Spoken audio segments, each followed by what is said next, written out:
Good morning, Year 4, and welcome to your English lesson this morning. Today we're learning to use stage direction effectively. I know we used stage direction a bit yesterday, but we're really going to focus on that today. Let's remind ourselves then about what stage direction is. We've got two sets there, and we know it's stage direction because it's in brackets. We've got Jack and Jill are walking along the lane holding empty buckets, and we've got the word grumpily.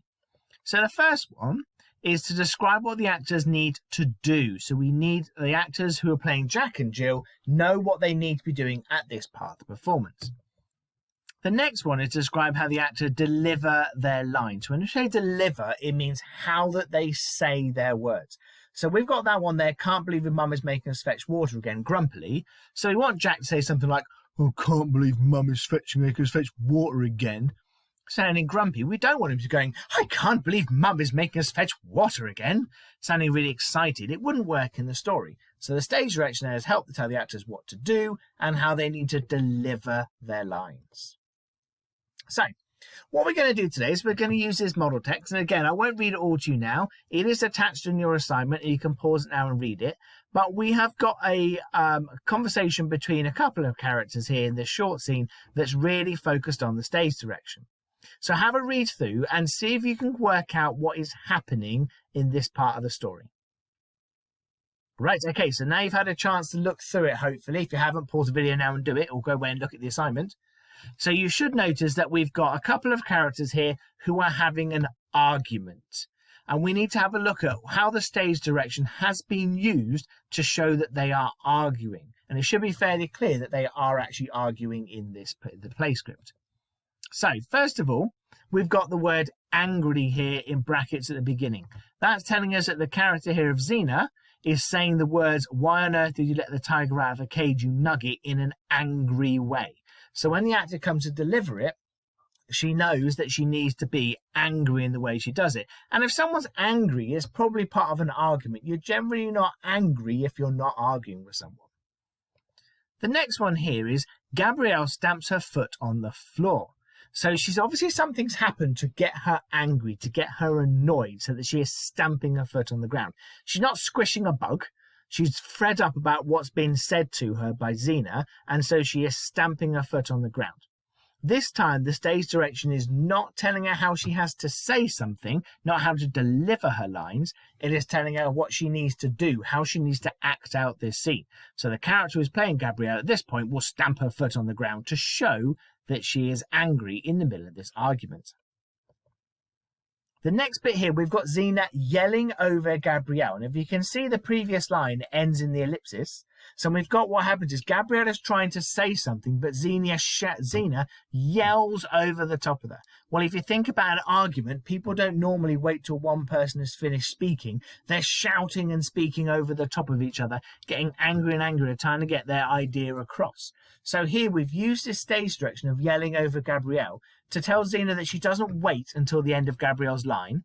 She's got to, in the minute, as Gabrielle is saying, I'm an expert in, and then she starts shouting straight away at that point, so we can tell as an audience that she's angry as part of an argument because she's yelling over somebody else.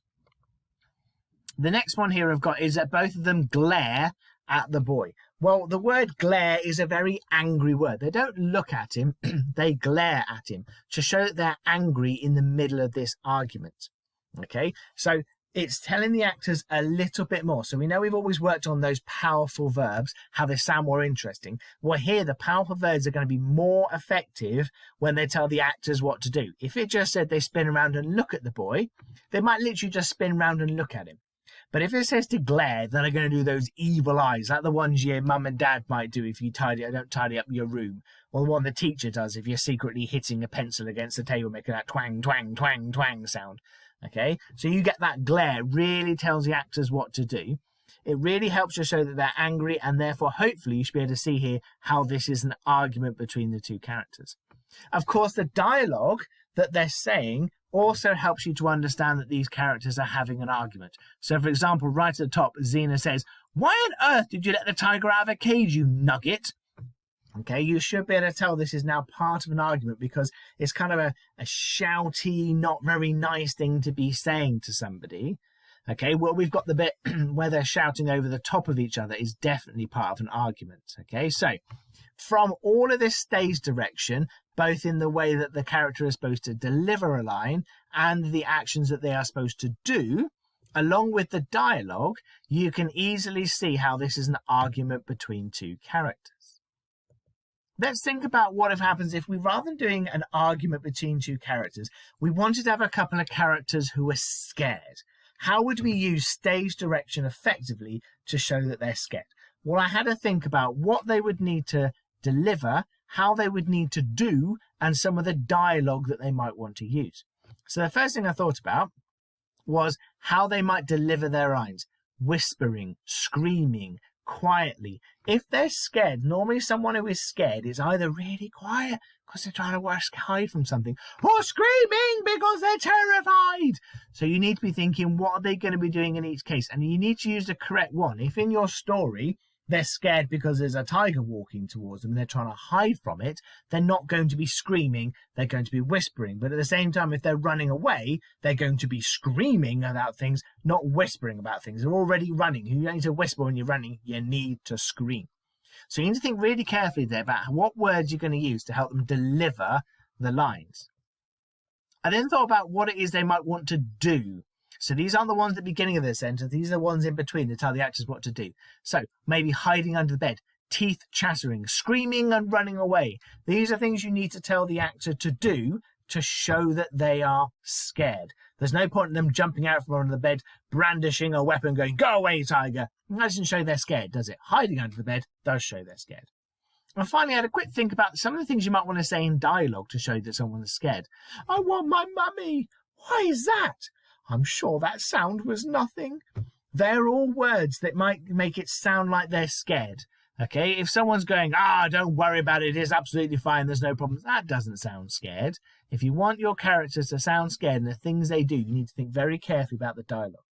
So there's some examples of how you might show scared rather than argument through the stage direction for how they deliver the lines, through how they do the lines, and the dialogue they use. Well, in today's work, you're going to have a choice between 3 different ways of having a conversation between characters. Your characters could be having an argument like Xena and Gabrielle were. Your characters could be scared of something, or your characters could be really happy about something. Obviously, each of those play scripts is going to be very different, so you need to pick one of those. Write whatever scene you want today. It doesn't have to be part of the myth. If you want to make it a Roman myth, you certainly can, but it doesn't have to be. But what I want to see through your stage direction and your dialogue is that the characters are having an argument, or that the characters are scared, or that the characters are happy. So remind ourselves our success criteria for today: to use stage direction to show the actor what to do, use stage direction to show the actor how to deliver, show an emotion through the stage direction, so that's your argument, or you're scared, or you're happy, and then show an emotion through the dialogue, the things that your actors are actually saying. Okay, so like yesterday, you've got 3 different options for your work today: a 1-star, 2-star, or 3-star. If you're going for the 1-star option today, you only need 2 characters and you need stage direction throughout those. So you need to make sure you've got that stage direction for do and deliver, but only the 2 characters.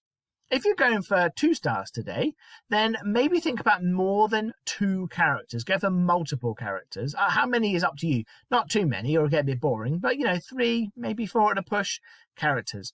And then you need to think about stage direction in every single line. So how are you going to get your characters, your actors, to say the words? What are you going to get them to do?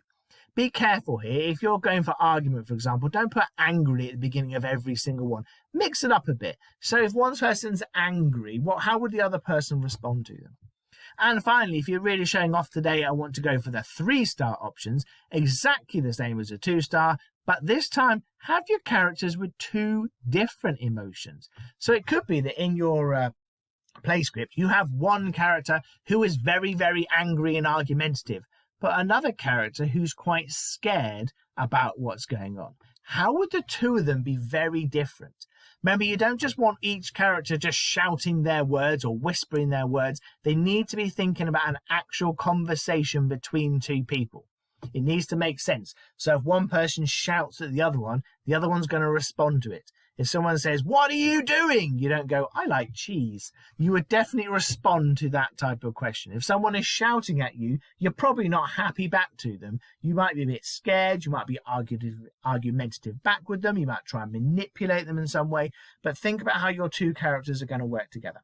So there's your options: 1 star, 2 star, and 3 star. Everything you need is in the assignment. I'm looking forward to see how you get on today.